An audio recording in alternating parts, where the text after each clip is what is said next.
ओम अज्ञानतिमिरान्धस्य ज्ञानाञ्जनशलाकया चक्षुरुन्मीलितं येन तस्मै श्रीगुरवे नमः। ओम अज्ञानतिमिरान्धस्य ज्ञानाञ्जनशलाकया चक्षुरुन्मीलितं येन तस्मै श्रीगुरवे नमः। ओम अज्ञानतिमिरान्धस्य ज्ञानाञ्जनशलाकया चक्षुरुन्मीलितं येन तस्मै श्रीगुरवे नमः। वाञ्छाकल्पतरुभ्यश्च कृपा सिन्धुभ्यो एव च पतितानां पावनेभ्यो वैष्णवेभ्यो नमो नमः। हरे कृष्ण। आमी श्री दामोदर दास अधिकारी आमी आमार गुरु श्रीमद् भक्तिचंद्र अरण्य गोस्वामी गुरु महाराजेर चरण जुगले प्रणाम निवेदन करे एवं समस्त वैष्णवबृंदेर चरणे प्रणाम निवेदन करे आज এই भगवत कथार आलोचना शुरू करছি। तो आज के আমি বলবো যে দেবাদিদেব ভগবান মহাদেব শিব, এই শিব পূজা শ্রাবণ মাসে প্রত্যেকেরই করা উচিত। আমি আগের ভিডিওতে আমি সবাইকে সবিস্তারে বর্ণনা করেছি। যে মহাদেব হলেন পরম বৈষ্ণব, তার কৃপা ছাড়া আমরা কৃষ্ণ ভক্তিপথে এগাতে পারবো না। তাই মহাদেবের কৃপা লাভ করতে গেলে শ্রাবণ মাসে শিব আরাধনা করা অত্যন্ত গুরুত্বপূর্ণ এবং শিবকে প্রত্যেক সোমবার মহাদেবকে পঞ্চগব্য দিয়ে স্নান করিয়ে বিল্লপত্র সহকারে প্রণাম মন্ত্র সহকারে তাকে যথাযোগ্য নৈবেদ্য সহকারে যথাসাধ্য আমরা যেমন পারবো যথাসাধ্য নৈবেদ্য সহকারে তার সেবা পূজা করা একান্ত কর্তব্য। কারণ শিব তুষ্ট হলেই কৃষ্ণ তুষ্ট হবে, শিব যদি তুষ্ট না হন তাহলে ভগবান নারায়ণ তুষ্ট হবেন না। কিন্তু পূজা করতে গেলে আমরা অনেকেই মন্ত্র জানি না, মন্ত্র ছাড়া শিবের মাথায় পঞ্চগব্য পুষ্প ইত্যাদি নিবেদন করি। মন্ত্র জানা অত্যন্ত প্রয়োজন। ওং নমঃ শিবায় শুধু বলে পঞ্চগব্য বিল্লপত্র মহাদেবের মাথায় নিবেদন করলে হবে না। সেই মন্ত্রগুলো কি, সেই মন্ত্রগুলো আমি এখানে এই ভিডিওতে আপনাদের সামনে তুলে ধরছি। মন্ত্রগুলো হচ্ছে আমি এখানে লিখে দিয়েছি, আপনারা দেখুন, ওয়েট করুন। হরি বল।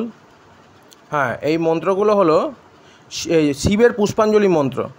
ওং মহাদেব মহাত্রাণ মহাযোগী মহেশ্বর মহাপাপ হরং দেব মকরায় নম নম।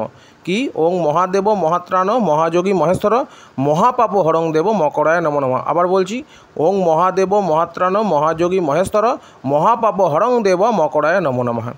এই মন্ত্রে মহাদেবকে কমসে কম 3 বার পুষ্পাঞ্জলি দিতে হবে। পুষ্পাঞ্জলি 3 বারই দিতে হয়, 3 বারে কম দিতে পারেন, আপনি 4 বার 5 বার দিতে পারেন, কিন্তু মিনিমাম 3 বার আপনাকে দিতেই হবে পুষ্পাঞ্জলি। এই মন্ত্রে মহাদেবকে বিল্লপত্র এবং পুষ্প মহাদেবের মস্তকে নিবেদন করতে হবে। ঠিক আছে, এইভাবে আমরা শিবকে আরাধনা করবো এই মাসে। এই মাসে কেন, 12 মাসে শিবকে এইভাবে আরাধনা করার নিয়ম, কিন্তু শ্রাবণ মাস অত্যন্ত গুরুত্বপূর্ণ মহাদেবের জন্য। ঠিক আছে, এই হলো শিবের পুষ্পাঞ্জলি মন্ত্র দেখলেন।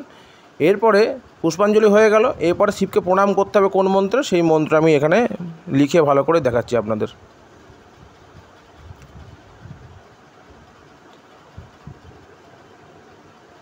শিবের প্রণাম মন্ত্র দেখুন। ওং নমঃ শিবায় শান্তায় কারণত্রয় হেতবে নিবেদয়ামি চাত্মানাং তঙ্গতি পরমেশ্বর। উচ্চারণটা আবার বলছি, ওং নমঃ শিবায় শান্তায় কারণত্রয় হেতবে নিবেদয়ামি চাত্মানাং তঙ্গতি পরমেশ্বর। আবার বলছি, ওং নমঃ শিবায় শান্তায় কারণত্রয় হেতবে নিবেদয়ামি চাত্মানাং তঙ্গতি পরমেশ্বর। মানে হে শিব, তুমি, তোমার স্বরূপ শান্ত, তুমি পরম ব্রহ্ম, তুমি 3 গুণের কারণ, সেই পরমেশ্বরের স্বরূপ তুমি।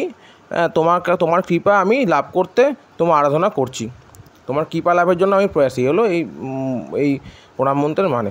তাহলে পুষ্পাঞ্জলি মন্ত্রটা কী গেল? ওং মহাদেব মহাত্রাণ মহাযোগী মহেশ্বর মহাপাপ হরং দেব মকরায় নমো নমঃ। আর শিবের প্রণাম মন্ত্র ওং নমঃ শিবায় শান্তায় কারণত্রয় হেতবে নিবেদয়ামি চাত্মানাং তঙ্গতি পরমেশ্বর। প্রথমে 3 বার বিল্লপত্র ও পুষ্প সহযোগে পুষ্পাঞ্জলি মন্ত্রে মহাদেবকে প্রথমে পঞ্চগব্য দ্বারা অভিষেক করবেন। বিল্লপত্র এবং পুষ্প সহযোগে পুষ্পাঞ্জলি মন্ত্রে মহাদেবের মস্তকে নিবেদন করবেন এবং তারপর প্রণাম মন্ত্র পাঠ করবেন এবং লাস্টে জপ করবেন ওং নমঃ শিবায় ওং নমঃ শিবায় ওং নমঃ শিবায়। হরি বল। ওং অজ্ঞানতিমিরান্ধস্য জ্ঞানাঞ্জনশলাকয়া চক্ষুরুন্মীলিतं येन তস্मै শ্রীগুরবে নমঃ। বাঞ্ছাকল্পতরুভ্যশ্চ কৃপা সিন্ধুভ্য এব চ পতিতানাং পাবনেভ্যো বৈষ্ণবেভ্যো নমো নমঃ। ওং ভগবতে বাসুদেবায় নমঃ শ্রী বিষ্ণবে নমঃ। হর হর মহাদেব, হর হর মহাদেব, হর হর মহাদেব। ওং নমঃ শিবায়।